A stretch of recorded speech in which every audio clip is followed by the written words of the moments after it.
सभी मित्रों को नमस्कार। मैं हूं doctor Rishabh Khan, global studies के प्रतिनिधि के रूप में एनटीए की तरफ से एक बेहद खास, बेहद महत्वपूर्ण सूचना, बेहद महत्वपूर्ण घोषणा आपके लिए लेके आया हूं। और वो ये है कि एनटीए ने भी हाल में ही आज 25 जनवरी में एक जो है सूचना जारी की है, और उन्होंने एक नोटिस जारी करके ये कहा है कि अब जो है कोविड की तर्ज पे ही परीक्षा आयोजित की जाएगी। और कोविड की तर्ज पे परीक्षा आयोजित की जाएगी, इसका अर्थ यह है कि उन्होंने सेक्शन बी को पूरी तरह हटा दिया है। सेक्शन बी अब नहीं होगा। इसका अर्थ यह है कि वैकल्पिक प्रश्न होंगे ही नहीं। इसका मतलब चॉइस वाले क्वेश्चन अब नहीं होंगे। इसका मतलब सारे के सारे क्वेश्चन अब कंपलसरी होने वाले हैं। ये एक बहुत बड़ा सवाल है। ये एक बहुत बड़ा प्रश्न है अपने आप में, और बहुत महत्वपूर्ण खबर है ये आपके लिए। ओके, और इसके मायने क्या हैं, मैं बेसिकली उसके बारे में बात करने वाला हूँ।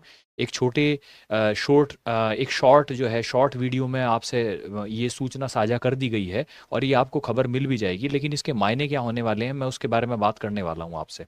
ओके, चलिए ठीक है। एक बार जो मतलब ऑफिशियल नोटिस है, यानी जो आधिकारिक सूचना है एनटीए की तरफ से जो जारी की गई है, उस पर भी हम एक बार नज़र डाल लेते हैं कि इसका क्या मतलब है। इसमें यह है कि नेशनल टेस्टिंग एजेंसी जो है 2019 से नीट का आयोजन करवा रही है। ठीक है, अब नीट 2025 के जो एस्पिरेंट्स हैं यानी अभ्यर्थी हैं, उन्हें सूचित किया जाता है कि क्वेश्चन पेपर का जो ढांचा है, पैटर्न है, और परीक्षा की जो अवधि है, यानी कितने लंबे समय तक परीक्षा चलेगी, वो will revert to pre covid format, यानी कि जैसा कोविड से पहले होता था बिल्कुल उसी स्वरूप में वापस लौट आएगा। अब फिर बिल्कुल ही वैसा ही हो जाएगा। Okay, where there will be not where there will be not where there will not be any section B anymore, where there will not be section be any more. इसका मतलब क्या है कि सेक्शन बी जो है अब दोबारा होने ही नहीं वाला है, यानी सेक्शन बी को हमेशा के लिए रद्द कर रहे हैं।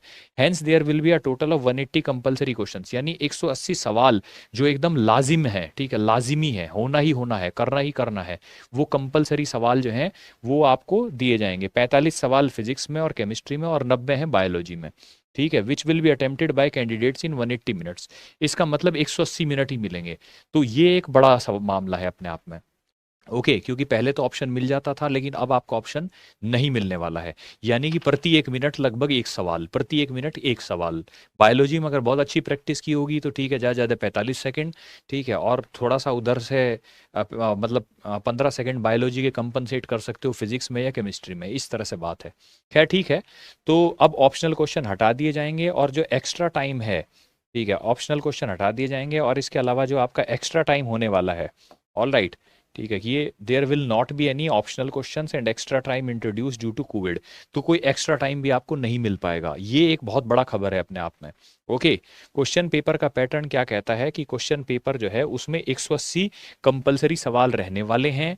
ठीक है, और जो प्रोविजनल फॉर ऑप्शनल क्वेश्चंस, ठीक है, एनटीए ने मतलब इसको हाईलाइट भी किया है, डार्क लाइन बोल्ड में किया है, द प्रोविजन फॉर, यानी कि जो प्रावधान था वैकल्पिक प्रश्नों का, उसे जो कि मतलब अस्थायी रूप से जो है जारी किया गया था, वो उस प्रावधान को लागू किया गया था अस्थायी रूप से, अब उसे हटा दिया गया है, और अब वो होगा ही नहीं। ठीक है, the total duration of the examination will be 180 minutes, यानी 3 घंटे के करीब ही होगा। ओके, 3 घंटे 20 मिनट नहीं होगा। ठीक है, और मतलब आपको पढ़ने के लिए भी कोई एक्स्ट्रा समय नहीं दिया जाएगा। समझ में आई कि नहीं बात? ठीक है, तो इसके मायने क्या होने वाले हैं, इसके मायने अब आप नोट करिए उस बात को। ठीक है, पहली बात, ठीक है, 20 मिनट के करीब आपकी परीक्षा में कम हो गए। ठीक है, पढ़ने के लिए अलग से कोई समय आपको दिया नहीं जा रहा है। तो इसका मतलब क्या है? इसका मतलब यह है कि परीक्षा अब जो है उसकी एक अर्थ में टाइम मैनेजमेंट आपके लिए मुश्किल हो जाने वाला है। समय का प्रबंधन आपके लिए थोड़ा सा मुश्किल होने वाला है। ठीक है, मुश्किल होने वाला क्या है कि एक तरह से जो आपको आदत पड़ी हुई थी पिछले 2-3 साल की, अब वो आदत छोड़नी पड़ेगी। अब आपको अपना माइंडसेट पहले जैसा ही बनाना पड़ेगा। इसका मतलब थोड़ी चुनौती आपके लिए बढ़ने वाली है।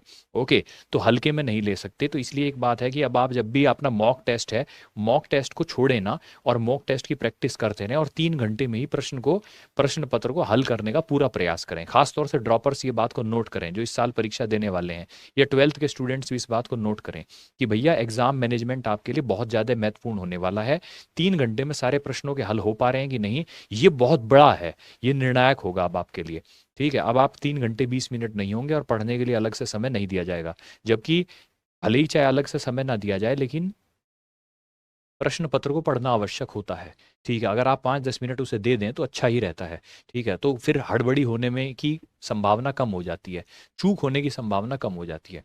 ओके, तो प्रश्न पत्र को पढ़ना तो ठीक ही है, लेकिन उतने में ही पढ़ना भी है और उतने में ही उसको मैनेज भी करना है, तो ये चुनौती थोड़ी बढ़ने वाली है। तो टाइम मैनेजमेंट पर ध्यान दें, ओएमआर शीट्स पे प्रैक्टिस करें और मॉक टेस्ट को बंक ना करें और टाइमर लगा के चलें, एग्जाम में टाइम लेके चलें। 3 घंटे में आपका काम बन पा रहा है या नहीं बन पा रहा। दूसरी बात क्या है, ऑप्शनल क्वेश्चन होने से आपको कुछ राहत मिल जाती थी।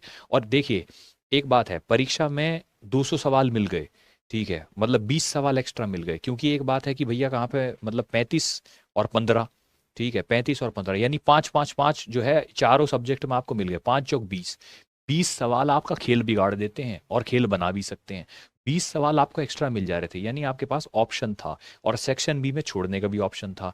तो परीक्षा एक तरह से आसान हो गई थी, सरल हो गई थी। इस बार आपकी चुनौती बढ़ जाएगी। ओके, और ये कोई ऐसी भी बात नहीं थी, ठीक है, कि अप्रत्याशित बात थी, अनएक्सपेक्टेड बात थी, होने को कुछ भी हो सकता है।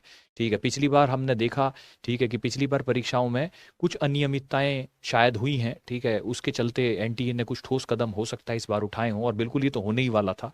तो आप इसके लिए पूरी तरह से तैयार रहें, हल्के में ना लें। ओके, समय प्रबंधन पर ध्यान दें, एक बात है, और दूसरी बात क्या है कि अब आपको थोड़ा और गहराई से तैयारी करने की आवश्यकता है। ठीक है, अब छोड़ने वाला काम नहीं चलेगा, क्योंकि उतने ही क्वेश्चन हैं और उतने ही क्वेश्चन में आपने अगर कर लिया तो बहुत अच्छा, और अगर नहीं करा, ठीक है, अगर आपने नहीं किया तो फिर आप मुसीबत में पड़ जाने वाले हैं। ठीक है, तो आपके पास छोड़ने का ऑप्शन नहीं रहेगा। तो कंसेप्ट, इसका मतलब अब आपको कंसेप्ट और अच्छे से, प्रीवियस ईयर्स को अपने अच्छे से देखिए, ठीक है, प्रीवियस ईयर्स के क्वेश्चंस को अच्छे से देखिए, उनकी प्रैक्टिस कीजिए और एनसीईआरटी को गहराई से पढ़िए, और जो आपके टीचर्स बोलते हैं उसके हिसाब से, मतलब उनसे मार्गदर्शन लीजिए कि इसके और क्या क्या मायने होने वाले हैं। ठीक है, समझ में आई कि नहीं बात। मैं यही कहता हूँ, ठीक है, कि कुल मिला के 2025 के पेपर में थोड़ी चुनौती बढ़ सकती है, क्योंकि एक तो समय प्रबंधन का मामला हुआ और दूसरी बात 20 सवाल जो है ऑप्शनल हट गए।